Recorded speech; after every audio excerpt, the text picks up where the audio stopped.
Traumatic experience has long been understood as a precipitant to anxiety symptoms.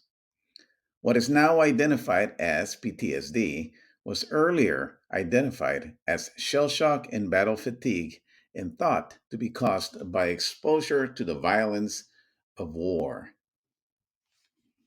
PTSD has many symptoms, but one classic symptom is the recurrent involuntary and intrusive distressing memories of the traumatic event. The DSM 5 also requires that certain criteria be met in order to diagnose PTSD. One of these criteria is that there's an actual exposure to actual or threatened death, serious injury, or sexual violence in one or more of the following ways. And you see the list there.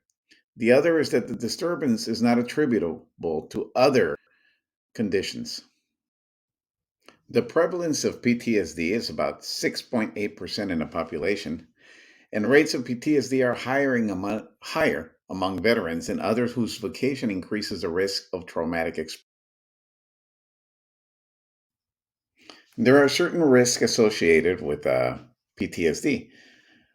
One of them is being of the female gender, possibly because females are more prone to be victims of crime, having lower education, lack of social support, prior trauma, genetic vulnerability, and many others.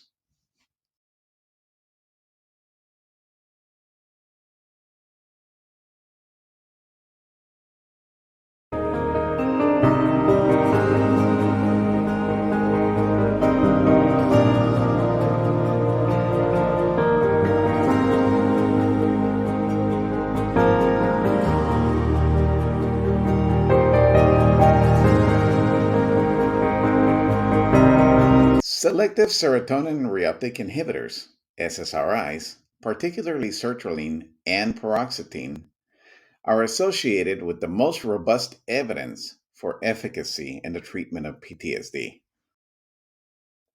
There are many psychotherapeutic methods for treating PTSD. One of the most interesting ones is eye movement desensitization and reprocessing therapy, EMDR.